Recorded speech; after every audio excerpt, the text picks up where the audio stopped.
Student, তোমরা যারা ক্যালকাটা ইউনিভার্সিটির আন্ডারে সেমিস্টার 4 এর ছাত্রছাত্রী আছো এবং তোমাদের এলসিসি 2 বাংলা সাবজেক্টটা আছে, তোমাদের জন্য আজকের ক্লাসটা খুবই গুরুত্বপূর্ণ।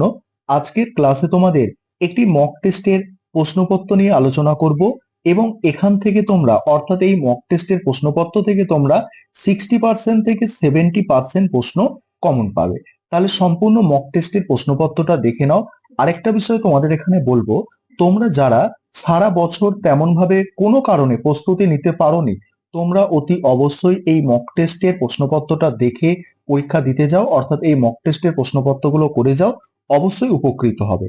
প্রথমে দেখো 10 নম্বরের প্রশ্ন তোমাদের থাকে। 10 নম্বরের 1-এর দাগ, 2-এর দাগ এবং 3-এর দাগ পর্যন্ত 10 নম্বরের প্রশ্ন থাকে। সেখানে আমি কি কি দিয়েছি দেখো।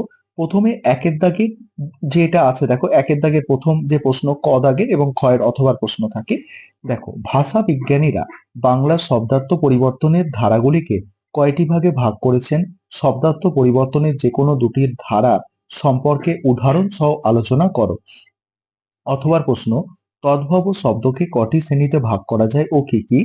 এই শ্রেণীর শব্দরাজি সম্পর্কে সংক্ষেপে আলোচনা করো। এবার 2-এর দাগের প্রশ্ন দেখো, 2-এর দাগের প্রশ্ন, কয়ের দাগের প্রশ্ন, ট্র্যাজেডি বলতে কি বোঝো? এই শ্রেণীর শিল্পের প্রধান প্রধান বৈশিষ্ট্য সম্পর্কে সংক্ষেপে আলোচনা করো। 2-এর অথবার প্রশ্ন যেটা রেখেছি দেখো, ছোট গল্পের সঙ্গে উপন্যাসের তুলনামূলক সাদৃশ্য ও বৈসাদৃশ্য সংক্ষেপে লিপিবদ্ধ করো।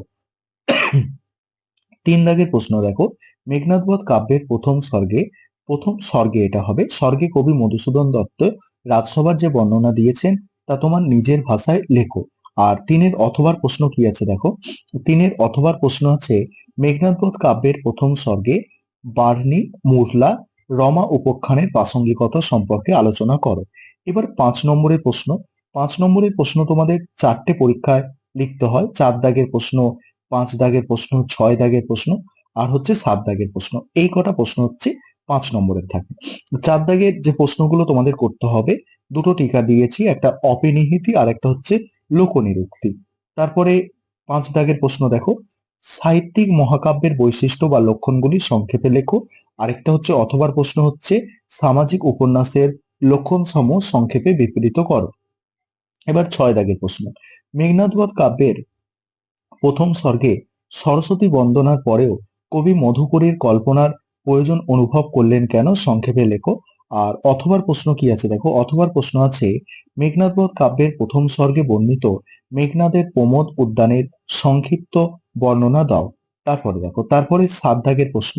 7 দাগের প্রশ্ন, বাংলার শব্দ ভাণ্ডারে আগন্তুক শব্দ ভাণ্ডার সম্পর্কে সংক্ষেপে আলোচনা করো। অথবার প্রশ্ন আছে, ব্যক্তিগত বা মন দেখো মন্ময় প্রবন্ধের বৈশিষ্ট্যগুলি সংক্ষেপে উল্লেখ করো। আর অথবা প্রশ্ন আরেকটা আছে দেখো, মেঘনাদ বধ কাব্যের প্রথম স্বর্গের নামকরণ বিষয় সংক্ষেপে আলোচনা করো। এবার হচ্ছে 8-এর দাগের দেখো, যেগুলো ছোট প্রশ্ন থাকে, অর্থাৎ এসএকিউ প্রশ্ন থাকে দেখো। প্রথম প্রশ্ন, তৎসম শব্দ কাকে বলে? দ্বিতীয় প্রশ্ন, একটি অর্ধ তৎসম শব্দের উদাহরণ দাও। তারপরের প্রশ্ন, অর্থ সংকোচের একটি উদাহরণ দাও। পরের প্রশ্ন, মহাকাব্যের দুটি প্রধান ভাগের উল্লেখ করো। তারপরের প্রশ্ন, অর্থের প্রসার বা সম্প্রসারণের একটি উদাহরণ দাও। নেক্সট আছে, একটি বিষমীভবনের উদাহরণ দাও। তারপরের প্রশ্ন, ঘুগনি শব্দটি কোন ভাষা থেকে আগত? নেক্সট, ছোট গল্প উপন্যাসের একটি পার্থক্যসূচক বৈশিষ্ট্য লেখো। পরের প্রশ্ন আছে, বঙ্কিমচন্দ্রের একটি প্রবন্ধ গ্রন্থের নাম লেখো। নেক্সট, একটি সার্থক বাংলা পৌরাণিক নাটকের নাম উল্লেখ করো। তারপরের প্রশ্ন আছে, একটি বাংলা রোমান্স শ্রেণীর রচনার নাম লেখো। পরের প্রশ্ন, ছোট গল্পের যে কোনো দুটি বৈশিষ্ট্য উল্লেখ করো। তারপরের প্রশ্ন, মেঘনাদ বধ কাব্যের প্রথম স্বর্গে উর্মিলা বিলাসী বলতে কাকে বোঝানো হয়েছে? নেক্সট হচ্ছে, বিবর শব্দটির অর্থ কি? তারপরে হচ্ছে, যাদবপতি বলতে কাকে বোঝানো হয়েছে? এই ছিল তোমাদের মক টেস্টের প্রশ্নপত্র।